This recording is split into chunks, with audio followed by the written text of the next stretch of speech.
Friends, നമ്മുടെ കേന്ദ്ര സർക്കാരിന് കീഴിലുള്ള പവർ ഗ്രിഡിൻ്റെ പുതിയൊരു വിജ്ഞാപനം വന്നിട്ടുണ്ട്, ഒരു നോട്ടിഫിക്കേഷൻ വന്നിട്ടുണ്ട്. അപ്പോൾ ഇതിലേക്ക് നമുക്ക് സെലക്ട് ആയി കഴിഞ്ഞാൽ നമുക്ക് കമ്പനി അക്കോമഡേഷനും ഒക്കെ ലഭിക്കും. അതുപോലെ തന്നെ നമ്മുടെ കേരളത്തിൽ വേക്കൻസി ഉണ്ട്, വിവിധ ജില്ലകളിലായി കുറച്ച് വേക്കൻസികളൊക്കെ ഉണ്ട്. അപ്പോൾ അതിനെക്കുറിച്ചൊക്കെയാണ് നമ്മൾ വീഡിയോയിൽ പറയുന്നത്. അപ്പം വീഡിയോയുടെ തുടക്കത്തിൽ തന്നെ നമ്മൾ പറയുന്നത് ഒരിക്കലും പെർമനൻറ്റ് വേക്കൻസി അല്ല, ഇതെന്താണ് അപ്രൻറ്റിഷിപ്പ് പ്രോഗ്രാമാണ്. പക്ഷേ അപ്രൻറ്റിഷിപ്പ് പ്രോഗ്രാം ആണെങ്കിലും നിങ്ങൾക്ക് കമ്പനി അക്കോമഡേഷൻ തരും. ഇനി അക്കോമഡേഷൻ ഇല്ലെങ്കിൽ നിങ്ങൾക്ക് എന്താണ് ഈ HRA ലഭിക്കും, അതിൻ്റെ ഒരു നിശ്ചിതമായുള്ള ഒരു അലവൻസ് ആയിട്ട് ലഭിക്കും. അതുമാത്രമല്ല നമ്മുടെ കേരളത്തിൽ നിന്നുകൊണ്ട് നമുക്ക് അപ്രൻറ്റിഷിപ്പ് ചെയ്യാമെന്നുള്ളതുമാണ് ഇതിൻ്റെ പ്രത്യേകത. അപ്പോൾ നിങ്ങൾക്ക് താല്പര്യമുണ്ടെങ്കിൽ നിങ്ങൾ എന്ത് ചെയ്യുക, വീഡിയോ മുഴുവനായിട്ടും കാണുക. അപ്പോൾ എങ്ങനെയാണ് നമ്മളിതിൽ രജിസ്റ്റർ ചെയ്യേണ്ടത്, എങ്ങനെയാണ് അപ്ലൈ ചെയ്യേണ്ടത് എന്നുള്ള കാര്യങ്ങളും എങ്ങനെയാണ് ഇതിലേക്ക് സെലക്ഷൻ തുടങ്ങിയിട്ടുള്ള കാര്യങ്ങളെല്ലാം വിശദമാക്കി പറയാം. ഇതിലേക്ക് അപേക്ഷാ ഫീസോ കാര്യങ്ങളോ ഒന്നും തന്നെ വേണ്ട, ഫ്രീ ആയിട്ട് നമുക്ക് അപ്ലൈ ചെയ്യാം. അപ്പോൾ നിങ്ങളുടെ കൂട്ടുകാർ ആരെങ്കിലും ഉണ്ടെങ്കിൽ മാക്സിമം അവരിലേക്കൊക്കെ ഒന്ന് നിങ്ങൾ ഷെയർ ചെയ്യണേ. ഓക്കെ, അപ്പോൾ നമ്മുടെ വീഡിയോ നിങ്ങൾക്ക് യൂസ്ഫുൾ ആണെങ്കിൽ നിങ്ങൾ എന്ത് ചെയ്യുക, നമ്മുടെ ചാനലൊന്ന് സബ്സ്ക്രൈബ് ചെയ്യുക. 69.7K ആയിട്ടുണ്ട്. അപ്പോൾ ഉടനെ തന്നെ ഒരു 100Kയിലേക്ക് നിങ്ങൾ എത്തിക്കുക. ആരെങ്കിലും സബ്സ്ക്രൈബ് ചെയ്യാൻ വിട്ടുപോയിട്ടുണ്ടെങ്കിൽ ഒന്ന് ചെയ്യാം. ഓക്കെ, അപ്പോൾ നിങ്ങളുടെ കൂട്ടുകാരിലേക്ക് നിങ്ങൾക്ക് അയച്ചു കൊടുക്കാവുന്നതാണ്. അപ്പോൾ നമുക്ക് ഒഫീഷ്യൽ നോട്ടിഫിക്കേഷൻ നോക്കാം. ഇതാണ് ഒഫീഷ്യൽ നോട്ടിഫിക്കേഷൻ, നിങ്ങൾക്ക് ഇവിടെ കാണാൻ പറ്റും സ്ക്രീനിൽ. അപ്പോൾ ഇത് വന്നിരിക്കുന്നത് 19/8/2024 എന്ന് പറയുന്ന ഡേറ്റിലാണ് ഈ നോട്ടിഫിക്കേഷൻ വന്നിരിക്കുന്നത്. നിങ്ങൾക്ക് കാണാം. ഇപ്പോൾ ഞാൻ എടുത്തിരിക്കുന്നത് southern region transmission system second എന്ന് പറയുന്ന നോട്ടിഫിക്കേഷനാണ്. ഇതുപോലെ നോർത്തേൺ റീജിയൻ, വെസ്റ്റേൺ റീജിയൻ, അങ്ങനെ നമുക്ക് ഓൾ ഇന്ത്യ ലെവലിൽ ഓരോരോ റീജിയൻ വൈസ് ആയിട്ടാണ് നോട്ടിഫിക്കേഷൻ വന്നിരിക്കുന്നത്. അപ്പോൾ നമുക്ക് കേരളത്തിൽ മാത്രമല്ല, നിങ്ങൾക്ക് വേണമെങ്കിൽ എവിടേക്ക് വേണമെങ്കിലും കൊടുക്കാം. അതിനൊക്കെ കുറിച്ചിട്ട് ഞാൻ പറയാം കേട്ടോ വീഡിയോയിൽ. നമ്മുടെ കേരളം, തമിഴ്നാട്, കർണാടക കവർ ചെയ്യുന്ന റീജിയൻ്റെ നോട്ടിഫിക്കേഷനാണ് ഞാൻ എടുത്തിരിക്കുന്നത്. കാരണം നമ്മുടെ വീഡിയോസ് അധികം കാണുന്നവർ അങ്ങനെ ആയതുകൊണ്ടാണ് ഞാൻ എടുത്തിരിക്കുന്നത്. നമ്മൾ കേരളമാണ് ഫോക്കസ് ചെയ്യുന്നത്. പിന്നെ തമിഴ്നാട്ടിലുള്ള ഉദ്യോഗാർത്ഥികളും കുറച്ചൊക്കെ നമ്മുടെ വീഡിയോസ് കാണുന്നുണ്ടെന്നുള്ള മനസ്സിലാക്കിയിട്ടാണ്. ഓക്കെ, അപ്പോൾ ഇതിൽ നമുക്ക് വന്നിരിക്കുന്നത് കാണാം. ഓൺലൈൻ അപേക്ഷ സ്റ്റാർട്ട് ചെയ്യുന്നത് 20/8/2024 മുതൽ 8/9/2024 എന്ന് പറയുന്നത് ഈ ഒരു ഡേറ്റിലാണ് വന്നിരിക്കുന്നത്. അപ്പോൾ നിങ്ങൾക്ക് സ്റ്റേറ്റ് വൈസ് വേക്കൻസീസ് കാണാം. അവിടെ സ്റ്റേറ്റ് കർണാടക റീജിയൻ ആണെങ്കിൽ നിങ്ങൾക്ക് ഇവിടെ കാണാം ടോട്ടൽ 46 വേക്കൻസിയാണ്. അത് ITI electrician 5 vacancy, diploma electrical 10 vacancy, graduate civil ആണെങ്കിൽ 8 വേക്കൻസി. ഇതിൻ്റെ ക്വാളിഫിക്കേഷൻ കാര്യങ്ങളൊക്കെ പറഞ്ഞാൽ ഗ്രാജുവേറ്റ് ഇലക്ട്രിക്കൽ ആണെങ്കിൽ 13 വേക്കൻസി, ഗ്രാജുവേറ്റ് കമ്പ്യൂട്ടർ സയൻസ് ആണെങ്കിൽ 2 വേക്കൻസി, CSR എക്സിക്യൂട്ടീവ് ആണെങ്കിൽ 1 vacancy, law executive 1 vacancy, PR assistant 1 vacancy, Rajbhasha assistant 1 vacancy, HR executive 4 vacancy. Okay, അപ്പോൾ നിങ്ങൾക്ക് vacancy കൂടുതലുള്ളതൊക്കെ നോക്കിയിട്ട് കൊടുക്കാം. അതെല്ലാം നമ്മൾ താമസിക്കുന്ന സ്റ്റേറ്റിൽ തന്നെ നമ്മൾ താമസിക്കുന്ന ജില്ലയിലൊക്കെ വേക്കൻസികളുണ്ട്, അങ്ങനെ നോക്കിയിട്ടും കൊടുക്കാവുന്നതാണ്. അപ്പോൾ ഇത് റിസർവ്ഡ് വേക്കൻസി കാര്യങ്ങൾ കൂടെ കൊടുത്തിട്ടുണ്ട്. അപ്പോൾ നിങ്ങൾക്ക് അതിനനുസരിച്ച് റിസർവേഷൻ ഉണ്ടെങ്കിൽ അതിലേക്കൊക്കെ അപ്ലൈ ചെയ്യാം. ഇപ്പോൾ ഇവിടെ നിങ്ങൾക്ക് ഈ പറയുന്ന ലോ എക്സിക്യൂട്ടീവ് ഒന്ന് ഈ പറയുന്ന ജനറലാണ് വേക്കൻസി ഉള്ളത് കൊണ്ട് നിങ്ങൾക്ക് SC/ST ഇവർക്കൊന്നും വേക്കൻസി ഇല്ല. പക്ഷേ ആ ജനറൽ വേക്കൻസിയിലേക്ക് ആർക്ക് വേണമെങ്കിലും അപ്ലൈ ചെയ്യാം കേട്ടോ. ഓക്കെ, ഇനി അടുത്തത് തമിഴ്നാട് പോണ്ടിച്ചേരി റീജിയനാണ് ഇവിടെ പറയുന്നത്. ഇതിൽ നിങ്ങൾക്ക് ITI electrician 8 vacancy, diploma electrical കഴിഞ്ഞവർക്ക് 13 vacancy, HR executive 1 vacancy, graduate civil ഡിസിപ്ലിനിൽ നിങ്ങൾക്ക് 3 വേക്കൻസി, ഗ്രാജുവേറ്റ് ഇലക്ട്രിക്കൽ 17, അങ്ങനെ 42 വേക്കൻസിയാണ് അതിൽ വന്നിരിക്കുന്നത്. അപ്പം നമ്മുടെ ഡിസിപ്ലിൻ ഇതിലില്ലെങ്കിൽ അല്ലെങ്കിൽ ട്രേഡ് ഇതിലില്ലെങ്കിൽ നിങ്ങൾ ഉള്ളതിലേക്കൊക്കെ നിങ്ങൾക്ക് അപ്ലൈ ചെയ്യാവുന്നതാണ് കേട്ടോ. ഇനി കേരള റീജിയൻ ആണെങ്കിൽ നമുക്ക് ITI electrician 1 vacancy, diploma electrical 5 vacancy, law executive 1 vacancy, then graduate civil 1 vacancy, graduate electrical 5, അങ്ങനെ ആകെ 13 വേക്കൻസിയെ നമുക്ക് കേരളത്തിലുള്ളൂ. എല്ലാം നമുക്ക് ജനറൽ വേക്കൻസി ഉണ്ട്. അതുകൊണ്ട് നിങ്ങൾ SC/ST OBC വേക്കൻസി ഇല്ലെങ്കിലും നിങ്ങൾക്ക് ജനറൽ വേക്കൻസിയിലേക്ക് അപ്ലൈ ചെയ്യാം കേട്ടോ. ഓക്കെ, അപ്പോൾ വേക്കൻസി കൂടാനും കുറയാനൊക്കെ സാധ്യതയും ഉണ്ട് എന്നുള്ളത് നിങ്ങൾ മനസ്സിലാക്കുക. നിങ്ങൾക്ക് താല്പര്യമുണ്ടെങ്കിൽ നിങ്ങൾ ഇതിലേക്ക് അപ്ലൈ ചെയ്യാം. ഇനി നിങ്ങൾക്ക് കേരളത്തിൽ വേക്കൻസി കുറവാണ്, നിങ്ങൾക്ക് വേറെ ഏതെങ്കിലും റീജിയനിലേക്ക് അപ്ലൈ ചെയ്യണമെങ്കിൽ, വേറെ സ്റ്റേറ്റിലേക്ക് അപ്ലൈ ചെയ്യണമെങ്കിലൊക്കെ അപ്ലൈ ചെയ്യാം. അതിലൊന്നും പ്രശ്നങ്ങളില്ല, എവിടെ വേണമെങ്കിലും നമുക്ക് അപ്ലൈ ചെയ്യാം. ഇതിൻ്റെ ട്രെയിനിങ് ലൊക്കേഷനാണ്. അപ്പോൾ ഈ ഒരു റീജിയനുമായി ബന്ധപ്പെട്ട് നിങ്ങൾക്ക് സദേൺ റീജിയനുമായി ബന്ധപ്പെട്ട് ട്രെയിനിങ് ലൊക്കേഷനാണ്. കേരള ആ ഒരു വേക്കൻസിയാണ് നമുക്ക് കൊച്ചിയിൽ, കോഴിക്കോട്, പാലക്കാട്, തൃശ്ശൂർ, ദെൻ തൃശ്ശൂർ HVDC അഥവാ തിരുവനന്തപുരം, ഇവിടെയൊക്കെ ആയിരിക്കും നമുക്ക് എന്താണ് ഈ പറയുന്ന ട്രെയിനിങ് ഉണ്ടായിരിക്കും കേട്ടോ. ഓക്കെ, അപ്പോൾ ഈ പറയുന്ന പ്രദേശങ്ങളാണ്. ഈ തമിഴ്നാടാണെങ്കിൽ നിങ്ങൾക്ക് 3 പ്രദേശങ്ങൾ കവർ ചെയ്യാം. ഓക്കെ, ദെൻ കർണാടകയിൽ 3 പ്രദേശങ്ങളായിരിക്കും. അതുപോലെ തന്നെ നമുക്ക് നോർത്തേൺ റീജിയൻ, അതുപോലെ നോർത്ത് വെസ്റ്റ്, സൗത്ത് വെസ്റ്റ്, ഇങ്ങനെ പല പല റീജിയൻ വൈസ് നോട്ടിഫിക്കേഷൻ സെൻട്രൽ ഇങ്ങനെ പറഞ്ഞുള്ള പല പല റീജിയൻ വൈസ് വേക്കൻസീസ് വന്നിട്ടുണ്ട്. അതിൻ്റെ നോട്ടിഫിക്കേഷൻ ഞാൻ എങ്ങനെ നമ്മൾ നോക്കേണ്ടതെന്നൊക്കെ ജസ്റ്റ് ഞാൻ ഇതിൽ പറയുന്നുണ്ട്. ആദ്യം ഇതൊന്ന് കംപ്ലീറ്റ് ചെയ്യട്ടെ. ഇനി ഇതിൻ്റെ എഡ്യൂക്കേഷൻ ക്വാളിഫിക്കേഷൻ എന്ന് പറഞ്ഞാൽ ഇപ്പം നിങ്ങൾക്ക് ട്രേഡ് ഇലക്ട്രീഷ്യൻ എന്ന് പറയുന്ന കാറ്റഗറിയിലേക്ക് അപ്ലൈ ചെയ്യണമെങ്കിൽ ITI ഇലക്ട്രീഷ്യൻ നിങ്ങൾ കഴിഞ്ഞിരിക്കണം എന്നുള്ളതാണ്. 13,500 രൂപയാണ് നിങ്ങൾക്ക് സ്റ്റൈപ്പൻഡ് ആയിട്ട് കിട്ടുന്നത്. അപ്പോൾ അത്യാവശ്യം നല്ലൊരു എമൗണ്ട് സ്റ്റൈപ്പൻഡ് ആയിട്ട് കിട്ടുന്നുണ്ട്. ഇനി ഡിപ്ലോമ ഇലക്ട്രിക്കൽ എന്ന് പറയുന്ന കാറ്റഗറിയിൽ നിങ്ങൾക്ക് അപ്ലൈ ചെയ്യണമെങ്കിൽ 3 ഇയർ ഡ്യൂറേഷനുള്ള ഇലക്ട്രിക്കൽ എഞ്ചിനീയറിലുള്ള ഡിപ്ലോമ കഴിഞ്ഞവർക്ക് അപ്ലൈ ചെയ്യാം. 15,000 പെർ മന്ത് സ്റ്റൈപ്പൻഡ് ആയിട്ട് ലഭിക്കുക. ഗ്രാജുവേറ്റ് ഇലക്ട്രിക്കലിലേക്ക് നിങ്ങൾക്ക് എന്താണ് BA ഓർ BTech അല്ലെങ്കിൽ BSc എഞ്ചിനീയറിംഗ് ഈ പറയുന്ന ഇലക്ട്രിക്കൽ എഞ്ചിനീയറിംഗ് കഴിഞ്ഞവരാണെങ്കിൽ 15,500 സ്റ്റൈപ്പൻഡായിട്ട് ലഭിക്കും. ദെൻ ഗ്രാജുവേറ്റ് സിവിൽ ആണെങ്കിൽ നിങ്ങൾക്ക് സിവിൽ എഞ്ചിനീയറിംഗിൽ BA ഓർ BTech അല്ലെങ്കിൽ BSc എഞ്ചിനീയറിംഗ് കഴിഞ്ഞവർക്ക് അപ്ലൈ ചെയ്യാം 17,500 എന്നാണ്. ദെൻ നിങ്ങൾക്ക് കമ്പ്യൂട്ടർ സയൻസ് ഗ്രാജുവേറ്റ് അപ്രന്റീഷിപ്പിലേക്ക് അപ്ലൈ ചെയ്യുന്നവരാണെങ്കിൽ കമ്പ്യൂട്ടർ സയൻസിലോ അല്ലെങ്കിൽ IT-ലോ നിങ്ങൾ എന്താണ് BA ഓർ BTech അല്ലെങ്കിൽ BSc കഴിഞ്ഞവർക്ക് അപ്ലൈ ചെയ്യാം 17,500 ആണ്. HR എക്സിക്യൂട്ടീവിലെ നിങ്ങൾക്ക് അപ്ലൈ ചെയ്യണമെങ്കിൽ 17,500 ആണ് സ്റ്റൈപ്പൻഡായിട്ട് ലഭിക്കുക. അതിൻ്റെ ക്വാളിഫിക്കേഷൻ എന്ന് വെച്ചാൽ നിങ്ങൾക്ക് MBA HR സ്പെഷ്യലൈസേഷനോട് MBA കഴിഞ്ഞവർക്ക് അപ്ലൈ ചെയ്യാം. ഇനി എല്ലാം നിങ്ങൾക്ക് PG ഡിപ്ലോമ ഇൻ പേഴ്സണൽ മാനേജ്മെൻറ്റോ അതല്ലെങ്കിൽ പേഴ്സണൽ മാനേജ്മെൻറ്റ് ഇൻഡസ്ട്രിയൽ റിലേഷൻസിലോ നിങ്ങൾ എന്താണ് ഈ പറയുന്ന PG ഡിപ്ലോമ കഴിഞ്ഞവരാണെങ്കിൽ നിങ്ങൾക്ക് എന്ത് ചെയ്യാം ഒക്കെ അപ്ലൈ ചെയ്യാവുന്നതാണ് കേട്ടോ. ഇനി ഇവിടെ CSR എക്സിക്യൂട്ടീവ് ആണ്. ഇതിലേക്ക് നിങ്ങൾക്ക് അപ്ലൈ ചെയ്യാൻ സോഷ്യൽ വർക്കിൽ അതായത് ഈ പറയുന്ന MSW കഴിഞ്ഞവർക്ക് അപ്ലൈ ചെയ്യാം. ഇനി അതല്ലെങ്കിൽ റൂറൽ ഡെവലപ്മെൻറ്റ്സിൽ നിങ്ങൾ ഈ പറയുന്ന മാസ്റ്റേഴ്സ് ഡിഗ്രി ഉള്ളവർക്ക് അപ്ലൈ ചെയ്യാം. ഇല്ലെങ്കിൽ മാനേജ്മെൻറ്റിൽ ഈ പറയുന്ന മാസ്റ്റേഴ്സ് ഡിഗ്രി ഉള്ളവർക്കും അപ്ലൈ ചെയ്യാവുന്നതാണ് കേട്ടോ. ഓക്കെ, 17,500 ആണ് സ്റ്റൈപ്പൻഡായിട്ട് ലഭിക്കുന്നത്. ദെൻ ലോ എക്സിക്യൂട്ടീവ് ആണെങ്കിൽ നിങ്ങൾക്ക് ഡിഗ്രിയിലുള്ള ഒരു ബിരുദം ഉണ്ടായിരിക്കും, ജസ്റ്റ് ഒരു ബിരുദം ഉണ്ടായിരിക്കുക. പ്ലസ് അതിൻ്റെ കൂടെ തന്നെ നിങ്ങൾക്ക് LLB 3 ഇയർ ഡ്യൂറേഷനുള്ള LLB ഉണ്ടായിരിക്കുക എന്നുള്ളതാണ്. ഇനി അതെല്ലാം നമ്മൾ ഇൻ്റഗ്രേറ്റഡ് ആയിട്ട് ഡിഗ്രി വിത്ത് LLB കഴിഞ്ഞ് അങ്ങനെയുള്ള ഇതിലേക്ക് അപ്ലൈ ചെയ്യാം 17,500 ആണ്. അപ്പോൾ ഡിഗ്രി ഏതായാലും കുഴപ്പമില്ല, ഇനി ഡിസിപ്ലിനിൽ ഡിഗ്രി കഴിഞ്ഞാൽ മതി. പ്ലസ് നിങ്ങൾക്ക് എന്താണ് LLB ഉണ്ടായിരിക്കണം. ഇനി അതല്ലെങ്കിൽ ഇൻ്റഗ്രേറ്റഡ് ആണ് നമ്മൾ 5 വർഷം ഡ്യൂറേഷനുള്ള രീതിയിൽ എന്താണ് ഡിഗ്രി LLB കഴിഞ്ഞവരാണെങ്കിലും ഇതിലേക്ക് അപ്ലൈ ചെയ്യാം. ഇനി PR അസിസ്റ്റൻ്റ് എന്ന് പറയുന്ന പോസ്റ്റിലേക്കാണെങ്കിൽ നിങ്ങൾക്ക് മാസ് കമ്മ്യൂണിക്കേഷനിൽ നിങ്ങൾക്ക് ഡിഗ്രി ഉള്ളവർക്ക് അപ്ലൈ ചെയ്യാം. അതല്ലെങ്കിൽ നിങ്ങൾക്ക് bachelor of journalism and mass communication BGMC കഴിഞ്ഞവരാണെങ്കിൽ അപ്ലൈ ചെയ്യാം. BA journalism and mass communication കഴിഞ്ഞവരാണെങ്കിൽ അപ്ലൈ ചെയ്യാം. ഓക്കെ, 17,500 ആണ് per month stipend. Rajbhasha assistant എന്ന് പറയുന്ന പോസ്റ്റ് കാറ്റഗറിയിലേക്കാണെങ്കിൽ നിങ്ങൾക്ക് BA ഹിന്ദി വിത്ത് ഇംഗ്ലീഷ് നല്ല ഒരു എന്താണ് നോളജ് ഉണ്ടായിരിക്കണം എന്നുള്ളതാണ്. BA ഹിന്ദി കഴിഞ്ഞാൽ മതി, അങ്ങനെയുള്ളവർക്ക് അപ്ലൈ ചെയ്യാം. 17,500 ആണ് സ്റ്റൈപ്പൻഡ് കേട്ടോ. ഓക്കെ, അപ്പോൾ ഇത്രയും കാര്യങ്ങളാണ് നിങ്ങൾ പ്രത്യേകം ശ്രദ്ധിക്കേണ്ട കാര്യങ്ങൾ. അതായത് ഇതാണ് ഇതിൻ്റെ ക്വാളിഫിക്കേഷൻ. അപ്പോൾ ഇത്രയും എന്താണ് എഡ്യൂക്കേഷൻ ക്വാളിഫിക്കേഷൻ കാര്യങ്ങളൊക്കെ ഇത്രയാണ്. അപ്പോൾ നിങ്ങൾക്ക് ഇപ്പോൾ കേരളത്തിലൊന്നും ഈ എല്ലാ കാറ്റഗറിയും ഇല്ല. അപ്പോൾ നിങ്ങൾക്ക് എന്ത് ചെയ്യാം, ഉള്ള റീജിയനൊക്കെ നോക്കി നിങ്ങൾക്ക് അപ്ലൈ ചെയ്യാം. അതെങ്ങനെയാണ് നോക്കേണ്ടതെന്നൊക്കെ ഞാൻ ജസ്റ്റ് കാണിക്കാം കേട്ടോ. ഓക്കെ, അപ്പോൾ അതിന് മുൻപ് ബാക്കി കാര്യങ്ങളും കൂടെ നമ്മൾ നോക്കാം. ഇതിൻ്റെ ഒരു ഓർഡറിൽ അങ്ങനെ പറയാമെന്ന് വിചാരിച്ചിട്ടാണ്. മറ്റു റീജിയനിലേക്ക് മറ്റു സ്റ്റേറ്റിലേക്കൊക്കെ അപ്ലൈ ചെയ്യുന്നത് വീഡിയോയുടെ അവസാന ഭാഗത്ത് ഞാൻ കവർ ചെയ്യാം. അപ്പോൾ ഇവിടെ നിങ്ങൾ പ്രത്യേകം ശ്രദ്ധിക്കേണ്ട കാര്യം എന്ന് വെച്ചാൽ ഇപ്പോൾ നിങ്ങൾക്ക് ഇതിലേക്ക് എന്താണ് 2,500 രൂപയും പാടെ HR ആയിട്ട് കിട്ടും. നിങ്ങൾക്ക് അക്കോമഡേഷൻ കിട്ടിയിട്ടില്ലെങ്കിൽ ഓക്കെ, അതായത് നിങ്ങൾക്ക് അക്കോമഡേഷൻ തരാൻ അവർ ശ്രമിക്കും. അഥവാ അക്കോമഡേഷൻ കിട്ടിയിട്ടില്ലെങ്കിൽ 2,500 രൂപ ഈ സ്റ്റൈപ്പൻഡിന് പുറമെ നമുക്ക് HR ആയിട്ട് ലഭിക്കും. ഹൗസ് റെൻറ്റ് അലവൻസ് ആയിട്ട് നമുക്ക് ലഭിക്കുന്നതാണ്. ഇനി നിങ്ങൾ എലിജിബിൾ അല്ലാത്ത കണ്ടീഷൻസ് ഏതൊക്കെയാണെന്നാണ് പറയുന്നത്. അതായത് എലിജിബിൾ ആകുന്നതല്ല, എലിജിബിൾ അല്ലാത്ത കണ്ടീഷൻ. റിസൾട്ട് വെയിറ്റ് ചെയ്യുന്നവർക്ക് ഇതിലേക്ക് അപ്ലൈ ചെയ്യാൻ പറ്റില്ല. മിനിമം 18 വയസ്സ് പൂർത്തിയാക്കാത്തവർക്ക് ഇതിലേക്ക് അപ്ലൈ ചെയ്യാൻ പറ്റില്ല. അവരൊന്നും എലിജിബിൾ അല്ല. ഇനി ഓൾറെഡി നിങ്ങൾ അപ്രന്റീഷിപ്പ് ചെയ്തുകൊണ്ടിരിക്കുന്നവരോ ചെയ്ത് കഴിഞ്ഞവരോ ആണെങ്കിലും നിങ്ങൾക്ക് അപ്ലൈ ചെയ്യാൻ പറ്റില്ല. ഇനി നിങ്ങൾക്ക് 1 ഇയറിൽ കൂടുതൽ ജോബ് എക്സ്പീരിയൻസ് ഉള്ള ഉദ്യോഗാർത്ഥികളാണെങ്കിൽ അങ്ങനെയുള്ളവർക്കും ഈ അപ്രന്റീഷിപ്പ് ചെയ്യാൻ പറ്റില്ല കേട്ടോ. അതൊക്കെ അപ്രന്റീഷിപ്പിൻ്റെ ബേസിക് ആയിട്ടുള്ള റൂൾസാണ്. ഇനി നിങ്ങൾ പ്രത്യേകം ശ്രദ്ധിക്കേണ്ട രണ്ടാമത്തെ കാര്യം എന്ന് വെച്ചാൽ നിങ്ങൾ ഇതിലേക്ക് അപ്ലൈ ചെയ്യാൻ താല്പര്യപ്പെടുന്നെങ്കിൽ നിങ്ങൾക്ക് ഈ പറയുന്ന registration four direct benefit transfer and Aadhaar seeded bank details നിങ്ങൾക്ക് ഉണ്ടായിരിക്കണം എന്നുള്ളതാണ്. അത് നിങ്ങളുടെ ആധാർ ബാങ്ക് ഡീറ്റെയിൽസുമായിട്ട് ബാങ്ക് അക്കൗണ്ടുമായിട്ട് ആധാർ നിങ്ങൾക്ക് കണക്ട് ചെയ്ത് വെച്ചിരിക്കണം, അല്ലെങ്കിൽ സീഡ് ചെയ്തിരിക്കണം എന്നുള്ളതാണ് നിങ്ങൾ മനസ്സിലാക്കേണ്ടത്. അത് മാത്രമല്ല അതിൻ്റെ കൂടെ തന്നെ നമ്മളത് DBT അതായത് ഡയറക്റ്റ് ബെനിഫിറ്റ് ട്രാൻസ്ഫർ നമ്മൾ എനേബിൾ ചെയ്യുകയും വേണം. അപ്പോൾ അതിനെക്കുറിച്ച് നിങ്ങൾക്കൊരു ധാരണ ഇല്ലെങ്കിൽ നിങ്ങൾക്ക് സമീപത്തുള്ള ഇൻ്റർനെറ്റ് കഫേ അല്ലെങ്കിൽ അക്ഷയയിലൊക്കെ പോയി കഴിഞ്ഞാൽ അവിടെ അതിനനുസരിച്ച് നമുക്ക് ചെയ്യാൻ പറ്റും.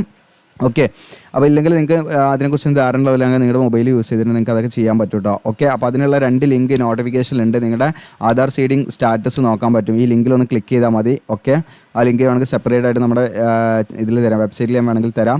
അപ്പോൾ നമ്മളത് ഉറപ്പ് വരുത്തണം. അതോടൊപ്പം തന്നെ നമ്മുടെ പേര്, ഡേറ്റ് ഓഫ് ബർത്ത് ഇങ്ങനെയുള്ള കാര്യങ്ങൾ നമ്മുടെ 10ാം ക്ലാസ്സിലെ സർട്ടിഫിക്കറ്റിലും ആധാർ കാർഡിലും ബാങ്ക് അക്കൗണ്ട് ഡീറ്റെയിൽസിലും സെയിം ആയിരിക്കണം. അതിൽ സ്പെല്ലിംഗ് മിസ്റ്റേക്കോ കാര്യങ്ങളൊന്നും വരാൻ പാടില്ല. ഇതൊക്കെയാണ് പ്രത്യേകം ശ്രദ്ധിക്കേണ്ടത് കേട്ടോ. അപ്പോൾ ഒന്ന് നിങ്ങൾ ചെക്ക് ചെയ്യേണ്ടത് നിങ്ങളുടെ ആധാർ സീഡിങ് നടന്നിട്ടുണ്ടോ എന്നുള്ളതാണ്. ആധാർ സീഡഡ് ആയിട്ടുണ്ടോ എന്നുള്ളതാണ് നമ്മൾ നോക്കേണ്ടത്. രണ്ടാമത്തത് DBT എനേബിൾ ആയിട്ടുണ്ടോ നമ്മുടെ അക്കൗണ്ട്, ഡയറക്റ്റ് ബെനിഫിറ്റ് ട്രാൻസ്ഫർ എന്ന് പറയുന്നത് DBT നമ്മൾ എനേബിൾ ആക്കണം. ആയിട്ടില്ലെങ്കിൽ അപ്പോൾ ഇതിനെക്കുറിച്ച് ധാരണയില്ലെങ്കിൽ നിങ്ങൾ സമീപത്തുള്ള അക്ഷയയിലൊക്കെ പോയാൽ അവരത് ചെയ്ത് തരാവുന്നതാണ്.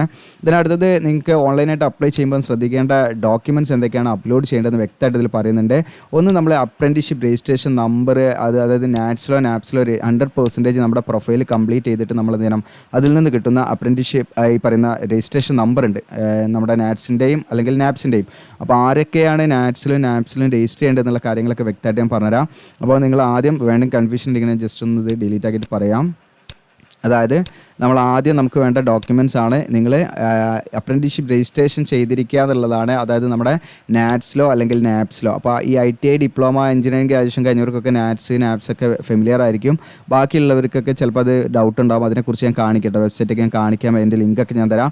അതിൽ 100% നമ്മൾ പ്രൊഫൈൽ ക്ലിയർ ചെയ്തിരിക്കണം എന്നുള്ളതാണ്. രണ്ടാമത്തെ ഡോക്യുമെൻറ്റ്സ് നമുക്ക് വേണ്ടത് നമ്മുടെ എഡ്യൂക്കേഷൻ ക്വാളിഫിക്കേഷൻ്റെ ആ ഒരു സ്കാൻഡ് കോപ്പീസ് വേണം. ഓക്കെ, അപ്പോൾ അതിൽ കറക്റ്റായിട്ട് മാർക്കിൻ്റെ പെർസെൻറ്റേജ് ഒക്കെ കാണിക്കണം. ഇൻ കേസ് നമുക്ക് CGPA ക്യുമുലേറ്റീവ് ഗ്രേഡ് പോയിൻ്റ് ഒക്കെ ആണെങ്കിൽ നമ്മൾ എന്ത് ചെയ്യണമെന്ന് വെച്ചാൽ അതിൻ്റെ മാർക്കായിട്ട് പെർസെൻറ്റേജ് നമ്മളത് കൺവേർട്ട് ചെയ്തിട്ട് അതിൻ്റെ ആ ഒരു കാര്യപാഠം നമ്മളതിൽ എന്ത് ചെയ്യണം, അതിൻ്റെ കൂടെ അതിൻ്റെ കൺവേർഷൻ ഫോമുല അതിലുണ്ടെങ്കിൽ കുഴപ്പമില്ല. ഇല്ലെങ്കിൽ നിങ്ങൾ അതിൻ്റെ കൂടെ എന്തെങ്കിലും ഡിക്ലെയർ ചെയ്ത് നിങ്ങൾ അതത് സ്ഥാപനത്തിൽ നിന്നും അങ്ങനെയുള്ള സർട്ടിഫിക്കറ്റൊക്കെ നമ്മൾ അല്ലെങ്കിൽ അതിൻ്റെ ആ ഒരു എന്താ പറയുക, ഇങ്ങനെയാണ് കൺവേർഷൻ ഫോമുല നമ്മൾ സർട്ടിഫൈ ചെയ്ത് വാങ്ങേണ്ടി വരും. ഓക്കെ, അത് അധികവും നമ്മുടെ സർട്ടിഫിക്കറ്റിൽ തന്നെ ഉണ്ടാവും, അത് നിങ്ങൾക്ക് ചെക്ക് ചെയ്യാം. ഓക്കെ, ദെൻ അടുത്ത് നമുക്ക് പ്രൂഫ് ഓഫ് ഏജ് ആണ്. അതിന് നമുക്ക് 10ാം ക്ലാസ്സിലെ സർട്ടിഫിക്കറ്റ് വെച്ചാൽ മതി. പിന്നെ നിങ്ങൾക്ക് SC ST OBC NCL candidates ഒക്കെ ആണെങ്കിൽ അതത് സെൻട്രൽ ഗവൺമെൻറ് പർപ്പസിന് വേണ്ടി തയ്യാറാക്കിയ കാസ്റ്റ് സർട്ടിഫിക്കറ്റ് ഒക്കെ നമുക്ക് അതിൻ്റെ കോപ്പി എന്ത് ചെയ്യണം, നമ്മളതിലേക്ക് അപ്ലോഡ് ചെയ്യണം. അങ്ങനെ ആ ബാധകളുള്ള ഉദ്യോഗാർത്ഥികൾ അതത് റിസർവ്ഡ് പോസ്റ്റിലേക്ക് അപ്ലൈ ചെയ്യുന്നവർ ചെയ്താൽ മതി. ഇനി ബാങ്കിൻ്റെ ക്യാൻസൽഡ് ചെക്കോ അത് വേണം നിർബന്ധമില്ല. ഇല്ലെങ്കിൽ നമ്മുടെ പാസ്ബുക്കിൻ്റെ ഈ DBT എനേബിൾ ചെയ്ത നമ്മുടെ ബാങ്ക് അക്കൗണ്ടിൻ്റെ പാസ്ബുക്കിൻ്റെ ഫസ്റ്റ് പേജ് നമ്മൾ സ്കാൻ ചെയ്ത് അപ്ലോഡ് ചെയ്യണം. പിന്നെ റീസെൻ്റ് ആയുള്ള colour passport size photograph, signature, ഇത്രയും ഡോക്യുമെൻറ്റ്സ് കാര്യങ്ങളൊക്കെ നമ്മൾ ഇതിലേക്ക് അപ്ലോഡ് ചെയ്യണം. ഓക്കെ, അത് പ്രത്യേകം ശ്രദ്ധിക്കുക.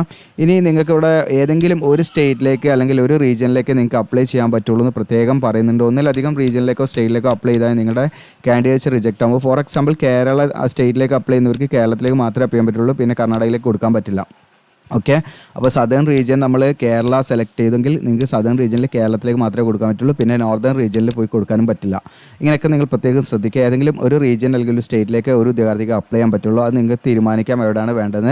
അപ്ലിക്കേഷൻ പ്രോസസ്സിൽ നമുക്ക് സ്റ്റെപ്പ് 1 വരുന്നത് ഈ നാപ്സിൽ രജിസ്റ്റർ ചെയ്യുക അല്ലെങ്കിൽ നാറ്റ്സിൽ രജിസ്റ്റർ ചെയ്യുക എന്നുള്ളതാണ്. അത് കഴിഞ്ഞിട്ട് സ്റ്റെപ്പ് 2 വരുന്നത് നമ്മൾ ഈ പറയുന്ന പവർ ഗ്രിഡിൻ്റെ വെബ്സൈറ്റ് കയറിയിട്ട് രജിസ്റ്റർ ചെയ്യണം, അപ്ലൈ ചെയ്യണം. അപ്പോൾ നമ്മൾ ആദ്യം ചെയ്യേണ്ടത് എന്താണെന്ന് വെച്ചാൽ നിങ്ങൾ നാറ്റ്സിലോ നാപ്സിലോ എന്ത് ചെയ്യണം, ഈ പറയുന്ന രജിസ്ട്രേഷൻ ചെയ്യണം. അപ്പോൾ നാപ്സിൽ രജിസ്റ്റർ ചെയ്യേണ്ട ഉദ്യോഗാർത്ഥികൾ ഏതൊക്കെയാണെന്ന് വെച്ചാൽ ഏതൊക്കെ പോസ്റ്റിലേക്ക് അപ്ലൈ ചെയ്യുന്നവരാണ് ഇവിടെ ലിസ്റ്റ് ചെയ്തിട്ട് കൂടെ കാണാം. HR executive, CSR executive, business development executive, law executive, PR assistant, Rajbhasha assistant, library professional assistant, ITI electrician എന്ന് പറയുന്ന കാറ്റഗറിയിലുള്ള പോസ്റ്റിലേക്കൊക്കെ അപ്ലൈ ചെയ്യുന്നവരെ നാപ്സിൽ NAPSലാണ് എന്ത് ചെയ്യേണ്ടത്, അവർ രജിസ്റ്റർ ചെയ്യേണ്ടത്. അപ്പോൾ നമ്മുടെ വീഡിയോയുടെ ഡിസ്ക്രിപ്ഷനിൽ ഞാൻ അപ്ലൈ നൗ എന്ന് പറഞ്ഞിട്ട് ലിങ്ക് തരും. നിങ്ങൾക്ക് അപ്ലൈ നൗ എന്ന് പറഞ്ഞ ലിങ്ക് ക്ലിക്ക് ചെയ്യുന്ന സമയത്ത് നമ്മുടെ വെബ്സൈറ്റിലേക്ക് നിങ്ങൾക്ക് ഇതാ PGCL അപ്രന്റീസ്ഷിപ്പ് എന്നിട്ട് വരും. താഴോട്ട് ഇങ്ങനെ സ്ക്രോൾ ചെയ്ത് കഴിഞ്ഞാൽ ഇതാ ഇമ്പോർട്ടൻസ് ലിങ്ക് ഇവിടെ കാണാം. ഇമ്പോർട്ടൻറ്റ് ലിങ്ക്സിൽ നിങ്ങളിതാ നോട്ടിഫിക്കേഷൻ ഇവിടെ നിന്ന് ഡൗൺലോഡ് ചെയ്യാം. അപ്ലൈ നൗ എന്നുള്ളത് നിങ്ങൾക്ക് ഇതാ അത് നമുക്ക് പവർ ഗ്രിഡിൽ അപ്ലൈ ചെയ്യാനാണ് അപ്ലൈ നൗ എന്നുള്ള ലിങ്ക് കൊടുത്തത്. അതിൻ്റെ താഴെ നിങ്ങൾക്ക് കാണാം നാപ്സ് കാണാം. അപ്പോൾ ഈ നാപ്സ് എന്നുള്ള ആദ്യം ഞാൻ ക്ലിക്ക് ചെയ്ത് കാണിക്കാം. ക്ലിക്ക് ചെയ്യാർ എന്നുള്ള ബട്ടൺ ക്ലിക്ക് ചെയ്തിട്ട് നമുക്കിതാ നാപ്സിലൂടെ ഓപ്പൺ ആവേണ്ട. ഈ നാപ്സിൽ നമ്മൾ എന്ത് ചെയ്യണം, രജിസ്റ്റർ ചെയ്യണം. അപ്പോൾ രജിസ്റ്റർ ചെയ്യാൻ വേണ്ടി നിങ്ങൾക്ക് അവിടെ ലോഗിൻ രജിസ്റ്റർ എന്നുള്ള ബട്ടൺ ഉണ്ട്. ഇതിൽ കാൻഡിഡേറ്റ് എന്നുള്ള സെലക്ട് ചെയ്തിട്ട് നിങ്ങൾ എന്ത് ചെയ്യണം, രജിസ്റ്റർ ആസ് എ കാൻഡിഡേറ്റ്സ് എന്നുള്ള ബട്ടൺ എനേബിൾ ചെയ്തിട്ട് നിങ്ങൾ ITI സ്റ്റുഡൻ്റ് ആണെങ്കിൽ ITI എന്നുള്ള ടിക്ക് ചെയ്ത് നിങ്ങളുടെ ITIയിലെ റോൾ നമ്പർ കൊടുത്ത് ഡാറ്റാസ് അതിൽ ഫെച്ച് ആയിട്ട് അങ്ങനെ അങ്ങോട്ട് ചെയ്ത് പോയാൽ മതി. അല്ലാത്ത ഉദ്യോഗാർത്ഥികൾ എന്ത് ചെയ്യണം, അവരുടെ മൊബൈൽ നമ്പറും ഇമെയിൽ IDയും കൊടുത്ത് ഇത് വെരിഫൈ ചെയ്ത് രജിസ്റ്റർ ചെയ്ത് ബാക്കി കംപ്ലീറ്റ് ചെയ്യണം. ഓക്കെ, അപ്പോൾ ഇതൊക്കെ നിങ്ങൾക്ക് കഴിയുകയാണെങ്കിൽ നിങ്ങൾക്ക് സ്വന്തമായിട്ട് തന്നെ മൊബൈലിൽ പതുക്കെ ചെയ്ത് നോക്കാവുന്നതാണ്. ഇല്ലെങ്കിൽ നിങ്ങൾ സമീപത്തുള്ള അക്ഷയ അല്ലെങ്കിൽ ഈ പറയുന്ന ഇൻ്റർനെറ്റ് കഫേയിലൊക്കെ നിങ്ങൾക്ക് പോയിട്ട് ചെയ്യാവുന്നതാണ്. ഓക്കെ, അപ്പോൾ അറിയുന്നവർ അതനുസരിച്ച് ചെയ്യാവുന്നതാണ്. ഇനി അടുത്തത് രണ്ടാമത്തെ കാറ്റഗറി എന്ന് പറയുന്നത് ഈ പറയുന്ന ഡിഗ്രി നിങ്ങൾക്ക് കൂടെ കാണാൻ, ജസ്റ്റ് ഡിലീറ്റ് ആകട്ടെ. ഡിഗ്രി ഡിപ്ലോമ കഴിഞ്ഞ ഉദ്യോഗാർത്ഥികളാണെങ്കിൽ അവർ നാറ്റ്സിലാണ് രജിസ്റ്റർ ചെയ്യേണ്ടത്, NATSലാണ്. അപ്പോൾ NATSൻ്റെ പുതിയ സൈറ്റ് ഉണ്ട്, നിങ്ങൾക്ക് കൂടെ കാണാം NATS. ഈ NATSൻ്റെ നേരെയുള്ള ലിങ്ക് ഇതാ ക്ലിക്ക് ചെയ്യർന്ന് കൊടുക്കാം. ഓക്കെ, അങ്ങനെ ക്ലിക്ക് ചെയ്യർന്ന് കൊടുക്കുന്ന സമയത്ത് ഇതാ നിങ്ങൾക്ക് NATSൻ്റെ പുതിയ സൈറ്റാണ്. നിങ്ങൾക്ക് NATS 2 എന്നാണ് ഇത് വരുന്നത് കേട്ടോ. അതിൻ്റെ ലേബൽ നിങ്ങൾക്ക് കൂടെ കാണാം, അതിൻ്റെ ആ ഒരു ലോഗോ കൂടെ കാണാം, NATS 2. പഴയ വെബ്സൈറ്റ് അല്ല, പുതിയതാണ് NATS. അപ്പോൾ ഇതിൽ നമ്മൾ എന്ത് ചെയ്യണമെന്ന് വെച്ചാൽ സ്റ്റുഡൻറ്റ് എന്നുള്ള ബട്ടൺ ഇവിടെ കാണാം. അത് ക്ലിക്ക് ചെയ്തിട്ട് സ്റ്റുഡൻറ്റ് രജിസ്റ്റർ എന്നുള്ള ബട്ടൺ ക്ലിക്ക് ചെയ്തിട്ട് ഈ ഡീറ്റെയിൽസ് ഒക്കെ നമ്മൾ സെറ്റാക്കി വെച്ചതിന് ശേഷം യെസ് എന്ന് കൊടുത്ത് ബാക്കി നമ്മുടെ മെയിൽ ID മൊബൈൽ നമ്പർ കൊടുത്ത് അങ്ങനെയായിട്ട് പോവാണ് വേണ്ടത്. ഓക്കെ, അപ്പോൾ അത് രജിസ്റ്റർ ചെയ്ത് നമ്മൾ 100% ആക്കുമ്പോൾ ഇതിന്ന് രജിസ്ട്രേഷൻ നമ്പർ കിട്ടും. നാപ്സ് രജിസ്റ്റർ ചെയ്ത് കഴിഞ്ഞാൽ നാപ്സ് നമുക്ക് രജിസ്ട്രേഷൻ നമ്പർ കിട്ടും. ആ രജിസ്ട്രേഷൻ നമ്പറൊക്കെ നമ്മൾ എഴുതി സൂക്ഷിച്ച് വെക്കുക. എന്നിട്ട് നമ്മൾ എന്തെന്ന് വെച്ചാൽ ഞാൻ കാണിക്കാം. അടുത്ത സ്റ്റെപ്പ് എന്ന് വെച്ചാൽ രണ്ടാമത്തെ സ്റ്റെപ്പാണ്. സ്റ്റെപ്പ് 1 നിങ്ങൾ ഈ പറയുന്ന രീതിയിൽ ചെയ്യേണ്ടത്. ഓക്കെ, അതായത് നാപ്സിൽ ചെയ്യുന്നവർ ഈ പറയുന്ന പോസ്റ്റിലേക്ക് അപ്ലൈ ചെയ്യുന്നവരാണെങ്കിൽ ഈ ഒരു അപ്രന്റീസ്ഷിപ്പിലേക്ക് അപ്ലൈ ചെയ്യുന്നവരാണ് ഇവിടെ ലിസ്റ്റ് ചെയ്തിരിക്കുന്നത്. എന്നാൽ നാറ്റ്സിൽ ചെയ്യേണ്ടവർ ഡിഗ്രിയോ ഡിപ്ലോമോ കഴിഞ്ഞ ഉദ്യോഗാർത്ഥികൾ, ഈ പറഞ്ഞിരിക്കുന്ന ഡിഗ്രിയോ ഡിപ്ലോമോ കഴിഞ്ഞ ഉദ്യോഗാർത്ഥികളാണ് എവിടെ ചെയ്യേണ്ടത്, ഈ പറയുന്ന നാറ്റ്സിൽ. അപ്പോൾ ഡിഗ്രി എന്നുള്ള ആ ഒരു ഇതുണ്ടാവുമല്ലോ, നിങ്ങൾക്ക് ഇത് അവിടെ ഉണ്ടാവും, ക്വാളിഫിക്കേഷനിൽ നിങ്ങൾക്ക് ഇവിടെ ഉണ്ടാവും. ഓക്കെ, ടൈപ്പ് ഓഫ് അപ്രൻറ്റിഷിപ്പിൽ ഇവിടെ ഉണ്ടാവും. ഓക്കെ, ഡിപ്ലോമ, ഗ്രാജുവേറ്റ് എന്നുള്ളതുണ്ടാവും. ഓക്കെ, അപ്പോൾ ആ പറയുന്ന കാറ്റഗറിയിലുള്ളവരാണ് നാറ്റ്സിൽ ITI, law executive, PR assistant, Rajbhasha, HR ഇങ്ങനെയുള്ളതൊക്കെ എന്ത് ചെയ്യണം, നാപ്സിൽ NAPSലാണ് രജിസ്റ്റർ ചെയ്യേണ്ടതെന്ന് പ്രത്യേകം നിങ്ങൾ ശ്രദ്ധിക്കുക, അങ്ങോട്ട് മാറിപ്പോകരുത്. ഓക്കെ, അപ്പോൾ നിങ്ങൾ ഏതിലേക്കാണോ നിങ്ങൾ അപ്ലൈ ചെയ്യുന്നത് വെച്ചാൽ നിങ്ങൾക്ക് എന്ത് ചെയ്താൽ മതി, അതിൻ്റെ ആ ഒരു പോസ്റ്റ് നെയിം നോക്കിയാൽ അല്ലെങ്കിൽ ആ ഒരു ഡിസിപ്ലിൻ നോക്കിയാൽ മതി. അപ്പോൾ അങ്ങനെ ഉണ്ടെങ്കിൽ നിങ്ങൾ അതിൻ്റെ നേരെ നാപ്സ് ആണെങ്കിൽ നാപ്സിൻ്റെ രജിസ്റ്റർ ചെയ്യാം. അതല്ലാത്തവർ ഈ പറയുന്ന ഡിഗ്രി, ഡിപ്ലോമ അതാണെങ്കിൽ അവർ നാറ്റ്സിനും രജിസ്റ്റർ ചെയ്യാം കേട്ടോ. ഓക്കെ, അത് പ്രത്യേകം ശ്രദ്ധിക്കുക. അപ്പോൾ അപ്രൻറ്റീഷിപ്പിൻ്റെ ആ ഒരു പേര് നമ്മുടെ ഫസ്റ്റ് കോളത്തിൽ തന്നെ കൊടുത്തിട്ടുണ്ട്, നിങ്ങൾക്ക് അതിൻ്റെ വേക്കൻസി കാര്യങ്ങൾ. അപ്പോൾ അതിൽ നിങ്ങൾ നോക്കിയാൽ മതി, ഇതാണ് ആ കോളം. ഓക്കെ, അപ്പോൾ നിങ്ങളിവിടെ ഗ്രാജുവേറ്റ് എന്ന് കാണുകയാണെങ്കിലും ഡിപ്ലോമ കാണുകയാണെങ്കിലും NATSലാണ് നിങ്ങൾ രജിസ്റ്റർ ചെയ്യേണ്ടത്, നാറ്റ്സിലാണ്. ഇനി ITI അതുപോലെ ഈ പറയുന്ന law, HR, PR, Rajbhasha, HR ഒക്കെ ആണെങ്കിൽ അവർ NAPSലാണ്, NAPS നാപ്സ്. ഓക്കെ, അപ്പോൾ അത് നിങ്ങൾക്ക് ക്ലിയർ ആയിട്ടുണ്ടാകുമെന്ന് വിചാരിക്കുന്നു. എന്തെങ്കിലും ഡൗട്ട് ഉണ്ടെങ്കിൽ തീർച്ചയായിട്ടും നിങ്ങൾ കമൻറ്റ് സെക്ഷനിൽ ചോദിക്കാവുന്നതാണ്. ഓക്കെ, ഇനി രണ്ടാമത്തെ സ്റ്റെപ്പ് എന്ന് പറഞ്ഞാൽ നമ്മുടെ പവർ ഗ്രിഡിൽ തന്നെ നമ്മൾ എന്ത് ചെയ്യണം, അപ്ലൈ ചെയ്യണം. പവർ ഗ്രിഡ് വഴിയാണ് നമ്മൾ അപേക്ഷ സമർപ്പിക്കേണ്ടത്. നാറ്റ്സിലും നാപ്സിലും നമ്മൾ രജിസ്റ്റർ ചെയ്തിരിക്കണം, കാരണം സ്റ്റൈപ്പൻഡൊക്കെ നമുക്ക് ലഭിക്കണമെങ്കിൽ അതിൽ നാറ്റ്സിലും നമ്മൾ രജിസ്റ്റർ ചെയ്തിരിക്കണം. അത് അപ്രൻറ്റീഷിപ്പിൻ്റെ പോർട്ടലാണ്. അപ്പോൾ നാപ്സിലും രജിസ്റ്റർ ചെയ്ത് കഴിഞ്ഞാൽ മാത്രമേ നമുക്ക് സ്റ്റെപ്പ് 2 ചെയ്യാൻ പറ്റുള്ളൂ. അല്ലാതെ നിങ്ങൾക്ക് സ്റ്റെപ്പ് 2 ചെയ്യാൻ പാടില്ല, കാരണം അതിലേക്ക് സ്റ്റെപ്പ് 2 ചെയ്യുന്ന സമയത്ത് നാപ്സിലോ അല്ലെങ്കിൽ നാറ്റ്സിലോ കിട്ടിയിരിക്കുന്ന രജിസ്റ്റർ നമ്പർ അവിടെ കൊടുക്കണം. ഓക്കെ, അപ്പോൾ അതിൻ്റെ കാര്യങ്ങൾ ഞാൻ എങ്ങനെയാണെന്ന് വീഡിയോയുടെ മറ്റൊരു ഭാഗത്ത് പറയാം. സ്റ്റെപ്പ് 2ൻ്റെ കാര്യങ്ങൾ ഞാൻ പറയാം കേട്ടോ. അപ്പോൾ ഇതിൽ ഷോർട്ട് ലിസ്റ്റ് ചെയ്യപ്പെടുന്നത് എങ്ങനെയാണെന്ന് വെച്ചാൽ നമ്മുടെ മാർക്കിനൊക്കെ ബേസ് ചെയ്തിട്ടാണ്. എക്സാമോ കാര്യങ്ങളൊന്നും ഉണ്ടാവില്ല, ഡോക്യുമെൻറ്റ് വെരിഫിക്കേഷൻ ഉണ്ടായിരിക്കും. അപ്പോൾ സെലക്ഷൻ എന്ന് പറയുന്നത് പിന്നീട് ഡോക്യുമെൻറ്റ് വെരിഫിക്കേഷൻ സമയം അനുസരിച്ചായിരിക്കും. കാരണം മാർക്കൊക്കെ കൂടുതലുള്ളവർക്കായിരിക്കും കൂടുതൽ കിട്ടാൻ സാധ്യത. ഇനി ഇതിൻ്റെ അപ്രൻറ്റീഷിപ്പ് ട്രെയിനിങ്ങിൻ്റെ കാര്യങ്ങളൊക്കെ ഞാൻ പറഞ്ഞു. 1 വർഷമായിരിക്കും ഇതിൻ്റെ ട്രെയിനിങ് ഡ്യൂറേഷൻ. അക്കമഡേഷൻ ഉണ്ട്, ഞാൻ വെറുതെ പറഞ്ഞല്ല, ഇവിടെ കാണാം അവർ കറക്റ്റായിട്ടൊരു ഷെയർഡ് ബാച്ചിലർ അക്കമഡേഷൻ നമുക്ക് ലഭിക്കുന്നതാണ്. അത് കിട്ടിയിട്ടില്ലെങ്കിൽ 2500 പെർ മന്ത് നമുക്ക് അഡീഷണൽ ആയിട്ട് HR ആയിട്ട് ലഭിക്കും. പിന്നെ ലീവ് മറ്റു കാര്യങ്ങളൊക്കെ ഇതിൽ പറയുന്നുണ്ട്. ഇതിൻ്റെ ഇമ്പോർട്ടൻറ്റ് ഡേറ്റ് കാണാം, 20/8/2024 മുതൽ 8/9/2024 നെക്സ്റ്റ് മന്ത് 8-ാം തീയതി വരെ നമുക്ക് അപ്ലൈ ചെയ്യാമെന്നുള്ളതാണ്. ഇനി നമ്മുടെ വീഡിയോയുടെ ഡിസ്ക്രിപ്ഷൻ്റെ താഴെ നമുക്ക് അപ്ലൈ ആവുന്ന പറഞ്ഞ ലിങ്കിൽ ക്ലിക്ക് ചെയ്യുമ്പോൾ നമ്മുടെ ഇമ്പോർട്ടൻറ്റ് ലിങ്ക്സിലേക്കാണ് നിങ്ങൾ വരിക. ഈ ഒരു പേജിലേക്കാണല്ലോ വരിക. താഴോട്ട് ഇങ്ങനെ സ്ക്രോൾ ചെയ്ത് വന്നിട്ട് നിങ്ങൾക്ക് ഇവിടെ കാണാൻ പറ്റും. ഇമ്പോർട്ടൻറ്റ് ലിങ്കിൽ നിങ്ങൾക്ക് ഈ നാറ്റ്സിലും നാപ്സിലും ആദ്യം രജിസ്റ്റർ ചെയ്യണം. അത് കഴിഞ്ഞിട്ടാണ് നിങ്ങൾ രണ്ടാമത്തെ സ്റ്റേജാണ് അപ്ലൈ നൗ എന്നുള്ള കാര്യം നോക്കേണ്ടത്. ആദ്യം ചെയ്യേണ്ടത് നാറ്റ്സിൽ രജിസ്റ്റർ ചെയ്യേണ്ടത് നാറ്റ്സിൽ രജിസ്റ്റർ ചെയ്യണം, നാപ്സിൽ രജിസ്റ്റർ ചെയ്യേണ്ടവർ നാപ്സിലും രജിസ്റ്റർ ചെയ്യണം. അപ്പോൾ അതിനുള്ള ലിങ്കുകളാണ് ഇവിടെ കൊടുത്തിരിക്കുന്നത്. രണ്ടാമത്തെ ഘട്ടം സ്റ്റേജ് 2 ചെയ്യേണ്ട കാര്യമാണ് നിങ്ങൾ പറയുന്നത്. അപ്ലൈ നൗ എന്നുള്ള ബട്ടണിൽ നിങ്ങൾ ആദ്യം ചെയ്യേണ്ടത് ക്ലിക്ക് ഹിയർ ടു അപ്ലൈ എന്നുള്ള ബട്ടൺ ക്ലിക്ക് ചെയ്യാം. ക്ലിക്ക് ഹിയർ ടു അപ്ലൈ എന്നുള്ള ബട്ടൺ ക്ലിക്ക് ചെയ്താൽ നിങ്ങൾക്ക് കാണാം ഇമ്പോർട്ടൻറ്റ് ഗൈഡ് ലൈൻസ് കാര്യങ്ങളൊക്കെ തരുന്നുണ്ട്. അപ്പോൾ അതൊക്കെ ഒന്ന് ജസ്റ്റ് വായിക്കാം. എന്തൊക്കെ ഡോക്യുമെൻറ്റ്സ് നമ്മുടെ കയ്യിൽ വേണം എന്നുള്ള കാര്യങ്ങളൊക്കെ അതിൽ പറയുന്നുണ്ട്. ഓക്കെ, അതൊക്കെ ഒന്ന് വായിച്ചതിന് ശേഷം നമ്മൾ ആദ്യം കൊടുക്കേണ്ടത്, ഇതിലേക്ക് നമുക്ക് രജിസ്റ്റർ ചെയ്യണമെങ്കിൽ ആദ്യം കൊടുക്കേണ്ടത് ഇപ്പം നാറ്റ്സ് അല്ലെങ്കിൽ ഈ പറയുന്ന നാപ്സിൻ്റെ രജിസ്ട്രേഷൻ നമ്പറാണ്. ഓക്കെ, നാറ്റ്സ് അല്ലെങ്കിൽ നാപ്സിൻ്റെ രജിസ്ട്രേഷൻ നമ്പറാണ്. ഇപ്പോൾ ഞാൻ വെറുതെ ടൈപ്പ് ചെയ്ത് കൊടുക്കുകയാണ്. അപ്പോൾ നിങ്ങൾ എന്ത് ചെയ്യണം, കറക്റ്റായിട്ടൊരു നമ്പർ ഉണ്ടാവും, ആ നമ്പറോട് അടിച്ചു കൊടുക്കണം. നാറ്റ്സിലോ അല്ലെങ്കിൽ നാപ്സിലോ രജിസ്റ്റർ ചെയ്ത്, എങ്കിലേ നമുക്ക് അടുത്ത സ്റ്റെപ്പിലേക്ക് പോകാൻ പറ്റുള്ളൂ. ഓക്കെ, അപ്പോൾ നമ്മൾ ഈ പറയുന്ന നാപ്സിലും രജിസ്റ്റർ നമ്പറൊക്കെ നമ്മൾ എന്ത് ചെയ്തു, അത് ആക്ടിവേറ്റ് ചെയ്തു, കംപ്ലീറ്റ് ചെയ്തു എന്നുള്ളൊരു ഡിക്ലറേഷനൊക്കെ ഉണ്ട്. ഇവിടെ ജസ്റ്റ് എന്ത് ചെയ്യുക, നമ്മൾ ടിക്ക് ചെയ്യുക, എന്നിട്ട് നമ്മളിവിടെ സബ്മിറ്റ് എന്നുള്ള ബട്ടൺ കൊടുക്കുക. അങ്ങനെ സബ്മിറ്റ് എന്ന് കൊടുത്ത സമയത്ത് നമുക്ക് അടുത്തത് അവിടെ കാണാൻ ട്രേഡ് അപ്ലൈഡ് ഫോർ, ഏത് ട്രേഡിലേക്കാണ് നിങ്ങൾ അപ്ലൈ ചെയ്യുന്നതെന്നാണ് നിങ്ങളോട് ചോദിക്കുന്നത്.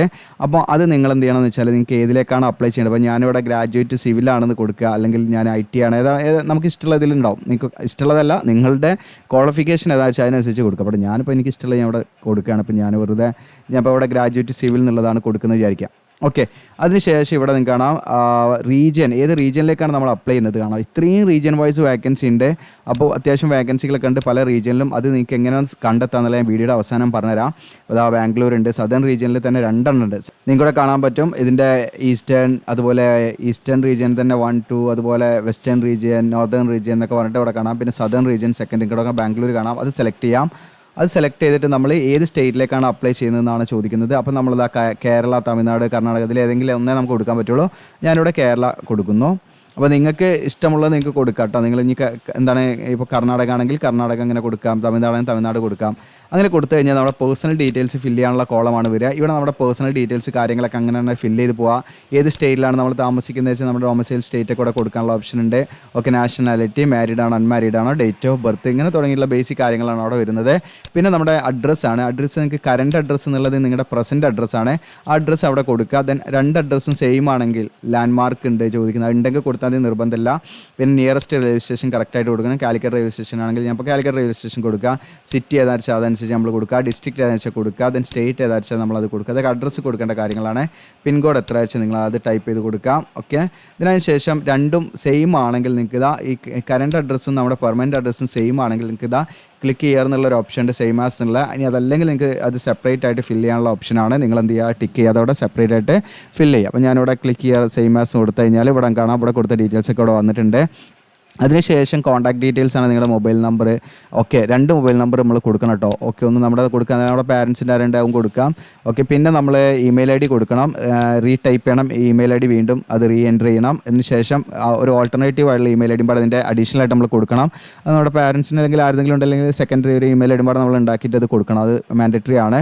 അതുപോലെ തന്നെ ക്വാളിഫിക്കേഷൻ ഡീറ്റെയിൽസ് ആണ് അടുത്ത് വരുന്നത്. ക്വാളിഫിക്കേഷൻ ഡീറ്റെയിൽസിൽ നിങ്ങൾക്ക് ഇത് അവിടെ ഏതാണ് നമ്മുടെ ക്വാളിഫിക്കേഷൻ. ഇപ്പോൾ ഞാൻ BSc സിവിലാണല്ലോ കൊടുത്തത്, ഗ്രാജുവേറ്റ്.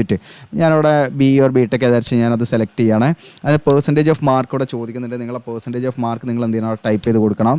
ഓക്കെ, അപ്പോൾ പെർസെൻറ്റേജ് ഓഫ് മാർക്ക് നമ്മൾ അടിക്കുമ്പം ഈ പറയുന്ന അതിൻ്റെ ഡെസിമലും പാടെ കറക്റ്റായിട്ട് നമ്മൾ കൊടുക്കണം കേട്ടോ. പോയിൻ്റ് ഇട്ടിട്ട് നമ്മൾ ഓക്കെ അങ്ങനെ കൊടുത്താൽ അത് എനേബിൾ ആയി വരുള്ളൂ.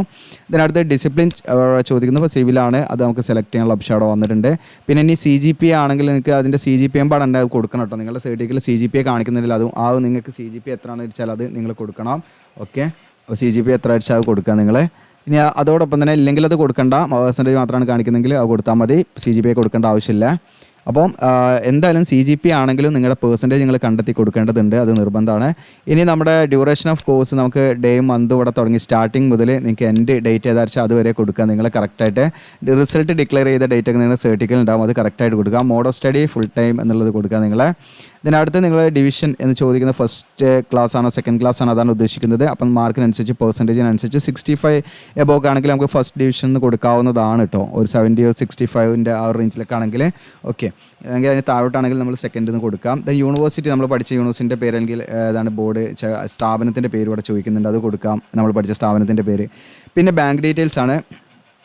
ഓക്കെ, അപ്പോൾ ആധാർ സീഡഡ് ആയുള്ള ബാങ്ക് അക്കൗണ്ട് ഡീറ്റെയിൽസ് ഓക്കെ അത് കൊടുക്കാം. ബാങ്കിൻ്റെ നെയിം കൊടുക്കാം, അക്കൗണ്ട് ഹോൾഡറുടെ പേര്, ബാങ്കിൻ്റെ നെയിം, പിന്നെ ബ്രാഞ്ച് നെയിം, ബ്രാഞ്ച് സിറ്റി, പിന്നെ അക്കൗണ്ട് നമ്പർ, IFSC കോഡ്, ഇതൊക്കെ IFSC കോഡൊക്കെ നമ്മുടെ പാസ്ബുക്കിലുണ്ടാവും കേട്ടോ.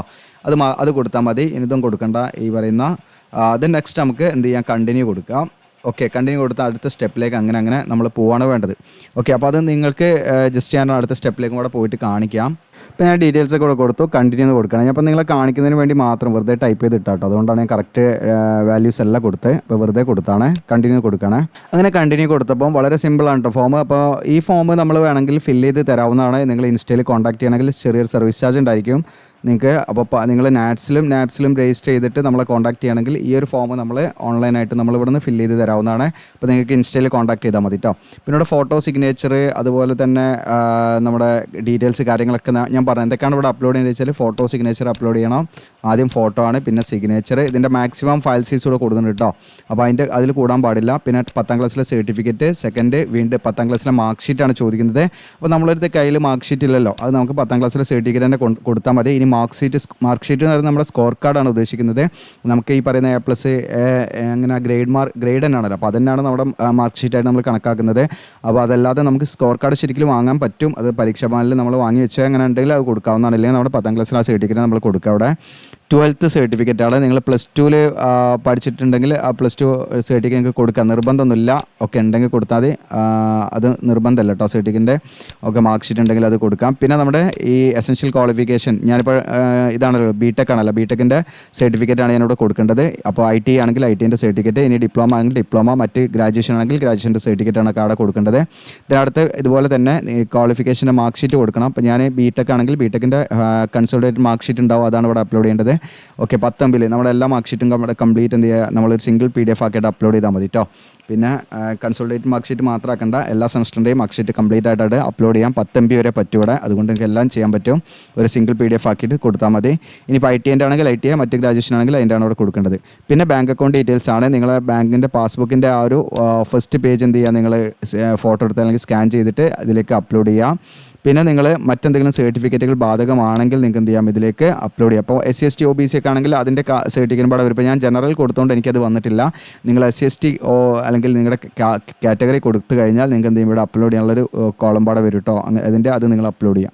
അങ്ങനെ ഫൈനലി നിങ്ങൾക്ക് ഈ ഒരു ഭാഗം പാടെ കംപ്ലീറ്റ് നിങ്ങൾ ഫോട്ടോ കാര്യങ്ങളൊക്കെ നിങ്ങൾ കംപ്ലീറ്റ് അപ്ലോഡ് ചെയ്ത് കഴിഞ്ഞാൽ നിങ്ങൾക്ക് ഇവിടെ സർട്ടിഫൈ ചെയ്തിട്ട് നിങ്ങളത് ഡിക്ലറേഷൻ കൊടുത്തിട്ട് നിങ്ങൾ എന്ത് ചെയ്യുക, എല്ലാം ഓക്കെ ആണെന്ന് നിങ്ങൾ വിലയിരുത്തിയതിന് ശേഷം ഇവിടെ സബ്മിറ്റ് അപ്ലിക്കേഷൻ എന്നുള്ള ബട്ടൺ ഉണ്ട്. ഈ സബ്മിറ്റ് അപ്ലിക്കേഷൻ എന്നുള്ള ബട്ടൺ ക്ലിക്ക് ചെയ്ത് കഴിഞ്ഞാൽ നമ്മുടെ ഇവിടെ നിങ്ങൾക്കൊരു കംപ്ലീറ്റ് പേജ് ലോഡായിട്ട് നിങ്ങളുടെ രജിസ്ട്രേഷൻ സക്സസ്ഫുള്ളി നിങ്ങളുടെ ലോഗിൻ രജിസ്ട്രേഷൻ നമ്പർ എന്നൊക്കെ പറഞ്ഞിട്ട് ഇതിൽ കാണിക്കും. അത് നിങ്ങൾ നോട്ട് ചെയ്ത് വെക്കുക. അതുപോലെ നിങ്ങളുടെ മെയിൽ ID യിലേക്ക് അതിൻ്റെ രജിസ്ട്രേഷൻ ഡീറ്റെയിൽസ്, ലോഗിൻ ചെയ്യാനുള്ള പാസ്വേഡ് കാര്യങ്ങളൊക്കെ വരും.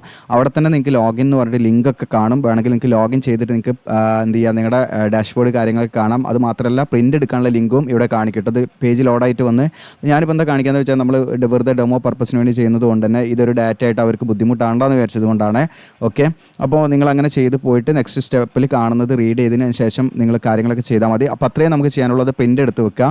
ഇനി അതല്ല നിങ്ങൾക്ക് ലോഗിൻ ചെയ്യാൻ പിന്നീട് എപ്പോഴെങ്കിലും ലോഗിൻ ചെയ്യാൻ നമ്മുടെ ഇത് വീഡിയോയുടെ താഴെയുള്ള അപ്ലൈ നൗ ലിങ്കിൽ ക്ലിക്ക് ചെയ്താൽ അതിൽ തന്നെ നമ്മുടെ അപ്ലൈ നൗവിൽ ഞാൻ ക്ലിക്ക് ഹിയർ ടു അപ്ലൈ എന്നുള്ള ബട്ടൺ കൊടുത്തിട്ടുണ്ട്. അതുപോലെ തന്നെ ലോഗിൻ എന്നുള്ള ബട്ടൺ കൊടുത്തിട്ടുണ്ട്. ലോഗിനിൽ ജസ്റ്റ് ഒന്ന് ഓപ്പൺ ആയി കഴിഞ്ഞാൽ നിങ്ങൾക്ക് നിങ്ങളുടെ രജിസ്ട്രേഷൻ നമ്പറും അതുപോലെ തന്നെ രജിസ്റ്റേർഡ് ഇമെയിൽ ID ആണ് ഇവിടെ കൊടുക്കേണ്ടത്. ഓക്കെ, യൂസ് നെയിമായിട്ട് പിന്നെ നമ്മുടെ പാസ്വേഡ് കാര്യങ്ങളൊക്കെ ഉണ്ടാവും. അതായത് രജിസ്ട്രേഷൻ ID ആണ് പാസ്വേഡായിട്ട് കൊടുക്കേണ്ടത്. ആ രജിസ്ട്രേഷൻ ID നമുക്ക് ഓൺലൈൻ ഫോം ഫില്ല് ചെയ്ത് കഴിഞ്ഞാൽ ലാസ്റ്റ് ഇവിടെ എഴുതി കാണിക്കും. ആ രജിസ്ട്രേഷൻ ID നിങ്ങൾ എന്ത് ചെയ്യുക, എഴുതി സൂക്ഷിക്കുക. എന്നിട്ട് അത് പാസ്വേഡ് എന്നുള്ളിടത്ത് നമ്മൾ ആ രജിസ്ട്രേഷൻ ID കൊടുക്കുക. യൂസർ നെയിം എന്നുള്ളിടത്ത് നമ്മൾ കൊടുത്ത ഇമെയിൽ ID ഇവിടെ കൊടുക്കുക. ക്യാപ്ച കൊടുത്ത് നിങ്ങൾക്ക് എന്ത് ചെയ്യുക, OTP ജനറേറ്റ് ചെയ്ത് ലോഗിൻ ചെയ്യാൻ പറ്റും. അപ്പോൾ ഇത്രയും കാര്യങ്ങളാണ് നിങ്ങൾ ചെയ്യേണ്ടത്. ഓക്കെ, ഇനി നമുക്ക് മറ്റു സ്റ്റേറ്റിലെ വാക്കൻസികൾ അറിയാൻ വേണ്ടിയിട്ട് ഞാൻ കാണിക്കാം. ഇനി ഞാൻ പറഞ്ഞു നിങ്ങൾക്ക് മറ്റു റീജിയനിലേക്ക് അപ്ലൈ ചെയ്യണമെങ്കിൽ അതിൻ്റെ വേക്കൻസി കാര്യങ്ങൾ അതിൻ്റെ നോട്ടിഫിക്കേഷനൊക്കെ ആണെങ്കിൽ നമ്മുടെ ഇമ്പോർട്ടൻറ്റ് ലിങ്ക്സിൻ്റെ താഴെ തന്നെ നാപ്സിന് താഴെ നിൽക്കണം PGCL ഒഫീഷ്യൽ സൈറ്റ് എന്ന് പറഞ്ഞാൽ അതിൻ്റെ ലിങ്ക് കറക്റ്റ് അതിൻ്റെ കരിയർ പേജിൻ്റെ ലിങ്ക് അപ്രൻറ്റീഷിപ്പിൻ്റെ ലിങ്ക് ഞാൻ കൊടുത്തിട്ടുണ്ട്. അപ്പോൾ ഇവിടെ നമ്മൾ ഇതിൻ്റെ നേരെയുള്ള ക്ലിക്ക് ചെയ്യുന്നുള്ള ജസ്റ്റ് ഓപ്പൺ ആക്കി ഞാൻ കാണിക്കാം. ഇത് നമ്മൾ ഓപ്പൺ ആക്കുന്ന സമയത്ത് കൂടെ കാണാം പവർ ഗ്രേഡിൻ്റെ അപ്രൻറ്റീഷിപ്പ് വേക്കൻസിയിൽ ഇപ്പം ഓൺഗോയിങ് ആയിട്ടുള്ള അപ്രൻറ്റീഷിപ്പ് വേക്കൻസികളാണ് ഇവിടെ കാണാം. ഇവിടെ നിങ്ങൾക്ക് കാണാം കവറിങ് സ്റ്റേറ്റ് എന്ന് പറയുന്നത് കൂടെ കാണാൻ പറ്റും. അതായത് ഹരിയാന ഇതിങ്ങനെ നോക്കിയിട്ട് നിങ്ങൾക്ക് എന്ത് ചെയ്യാം, ഇതിൻ്റെ അഡ്വർടൈസ്മെൻറ്റ് നോക്കാം. ഓക്കെ, അപ്പോൾ ഈ ഒരു ടേബിളിൽ നിന്ന് എല്ലാത്തിൻ്റെ അഡ്വർടൈസ്മെൻറ്റ് നിങ്ങൾക്ക് ഇവിടെ നിന്ന് കിട്ടും കേട്ടോ. അവിടെ ഇപ്പം നമ്മൾ എടുത്തിരിക്കുന്നത് കാണാം സദേൺ റീജിയനിൽ തന്നെ രണ്ടെണ്ണം. ഒന്ന് ഹൈദരാബാദാണ് കവർ ചെയ്യുന്നത്, ഒന്ന് നമ്മുടെ ബാംഗ്ലൂരിലാണ് നമ്മളെ വേക്കൻസി. കർണാടക, തമിഴ്നാട്, കേരള വരുന്നത്. ഇപ്പം സദേൺ റീജിയൻ ഹൈദരാബാദ് ആണെങ്കിൽ ആന്ധ്രാപ്രദേശ്, തെലങ്കാനയാണ് വരുന്നത്. പിന്നെ വെസ്റ്റേൺ റീജിയൻ നിങ്ങൾക്കിവിടെ കാണാം ഗുജറാത്ത്, മധ്യപ്രദേശ്. ഇതിൻ്റെ ഓരോന്നിൻ്റെ നേരെ അഡ്വർടൈസ്മെൻറ്റ് ഉണ്ട്. ഇപ്പോൾ ഞാൻ ഫോർ എക്സാമ്പിൾ ഇപ്പോൾ ഞാൻ സദേൺ റീജിയൻ എടുത്തിട്ട് ഇവിടെ അഡ്വർടൈസ്മെൻറ്റ് എന്നുള്ള ബട്ടൺ ക്ലിക്ക് ചെയ്യണേ. അപ്പോൾ നിങ്ങൾക്കിവിടെ കാണാൻ പറ്റും. ഓക്കെ, അവിടെയുള്ള വേക്കൻസി കാര്യങ്ങളുടെ ടേബിൾ ഇവിടെ കാണാൻ പറ്റും. അതിനനുസരിച്ച് നിങ്ങൾക്ക് നോക്കാം. നിങ്ങളുടെ ആ ഒരു ക്വാളിഫിക്കേഷൻ അതിലില്ലെങ്കിൽ നിങ്ങൾ അതിനനുസരിച്ച് നിങ്ങൾക്ക് വേറെ ഏതെങ്കിലും ഉണ്ടോ എന്നൊക്കെ നിങ്ങൾക്ക് ഇവിടെ വന്നിട്ട് ചെക്ക് ചെയ്യാവുന്നതാണ്. ഓക്കെ, അപ്പോൾ അതിനനുസരിച്ച് നിങ്ങൾക്ക് ഇതിൽ ഇതിൻ്റെ വേക്കൻസി കാര്യങ്ങളൊക്കെ കിട്ടും കേട്ടോ. അപ്പോൾ ഇത് മാക്സിമം നിങ്ങൾക്ക് യൂസ്ഫുൾ ആണെങ്കിൽ നിങ്ങളുടെ കൂട്ടുകാരിലേക്ക് നിങ്ങൾ ഷെയർ ചെയ്ത് കൊടുക്കുക. ഓക്കെ, നമ്മുടെ ചാനൽ ഒന്ന് സബ്സ്ക്രൈബ് ചെയ്യാൻ മറക്കരുത്. താങ്ക്